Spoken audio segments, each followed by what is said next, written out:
선거철이 다가오면 이런 의문이 생겨. 다수결을 따르는 게 정말 좋은 선택일까? 다수결은 우리의 행복한 삶을 보장해줄 수 있을까? 이런 의문이 드는 데는 다 이유가 있다고.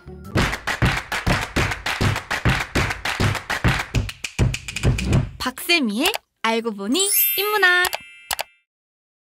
대다수의 사람들이 투표로 정치인을 뽑잖아? 근데 시간이 흐르면 대다수가 그 정치인을 비판해. 자기 손으로 뽑은 정치인을 욕하는 셈인 거지. 이런 모습은 대선, 총선 때마다 반복돼서 어렵지 않게 볼 수 있어. 여기서 우리가 한번 생각해 볼 만한 거를 던져주는 사상가 한 명을 소개할게. 오늘의 주인공, 존 스튜어트 밀이야. 한국에서는 사회탐구를 배우는 고등학생들에게 벤담의 양적 공리주의와 대비되는 질적 공리주의로 유명한 사람이지. 그런데 이 사람보다 더 유명한 건 그 사람의 저서인 자유론이란 책이야. 서점에서 도서 검색을 하면 정말 많은 번역본이 나올 거야. 그만큼 인기 있는 고전이라는 거지. 그래서 자유론은 각 학교나 지역, 그리고 전국에서 개최되는 토론대회에서 빠지지 않고 등장하는 단골 주제야. 도대체 무슨 내용이길래 이렇게 인기 있나? 궁금하지 않아? 지금부터 이 책의 핵심 내용을 어록 하나를 통해 알아봅시다.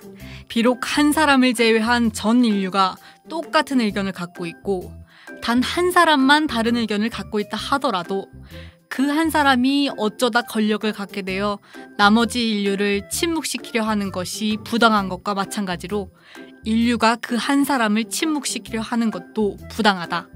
자, 이 말을 분석해보면 밀은 두 가지의 경우를 대비시켜서 자신의 주장을 명확하게 하고 있어.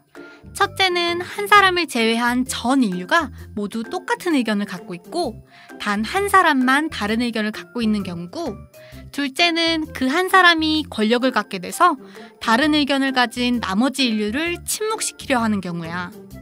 결국 말하고자 하는 핵심은 둘 다 부당하단 말이지.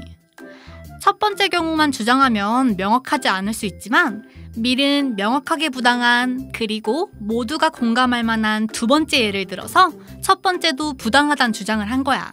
참 대단한 논리야, 그치? 근데 논리로만 그렇지 실제로는 동의하기 힘든 부분이 있긴 해.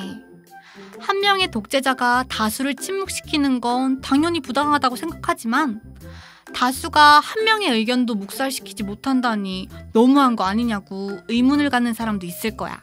왜 그럴까? 밀은 한 사람의 의견도 침묵시켜서는 안 된다고 주장한 이유를 이렇게 설명하고 있어. 억압받는 한 사람의 의견은 두 가지 경우가 존재해. 올바른 경우와 잘못된 경우, 이 두 가지. 하나씩 이유를 설명해 볼게.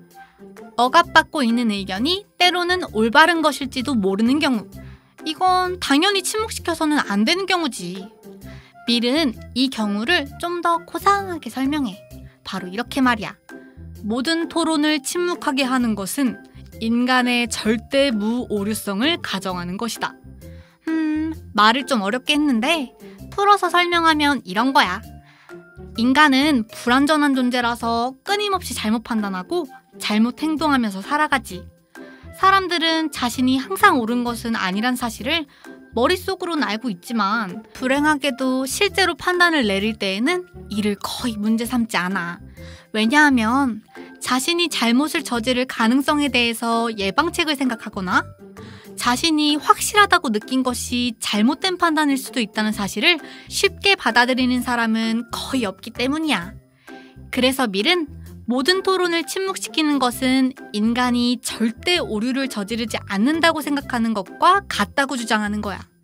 아니, 실수도 좀 하고 그래야 인간이지. 안 그래? 이제 두 번째 경우로 가보자. 억압받고 있는 의견이 명확히 틀린 경우. 이럴 땐 침묵시켜도 될 것 같지 않아? 밀도 인간이니까 이번엔 실수를 한 걸까? 결론적으로 말하면 아니야. 한 사람의 틀린 의견을 보는 다수의 사람은 교훈을 얻게 돼. 반성과 확신. 이것이 틀린 의견을 통해 얻게 되는 교훈이야.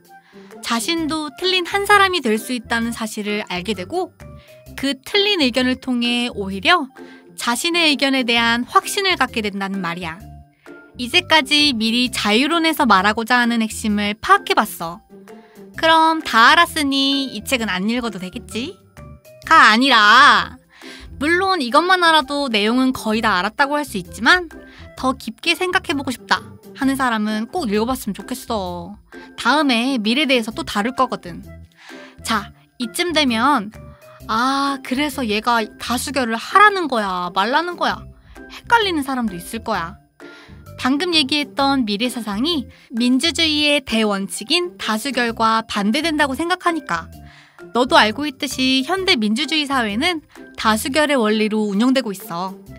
그래서 이 원리를 부정하는 자는 사회 혼란 세력으로 평가받기도 하지. 그럼 다수결의 원칙에 따라 다수의 힘으로 소수를 항상 밀어붙여도 될까? 다수의 힘은 항상 정의로울까? 다수의 목소리는 여론이란 모습으로 등장해.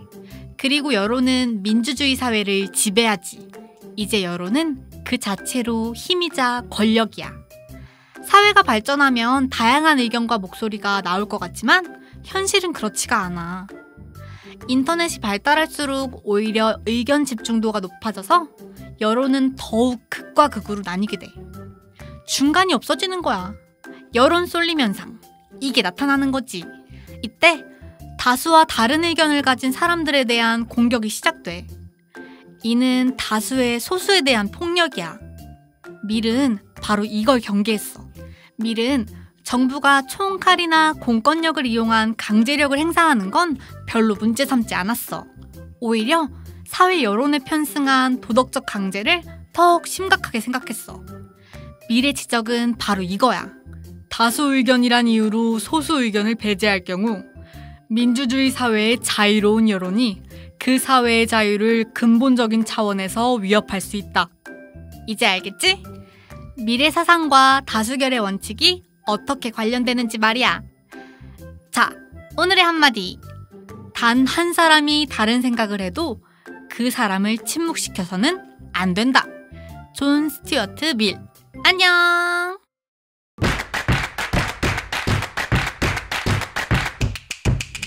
박세미의 알고 보니 인문학.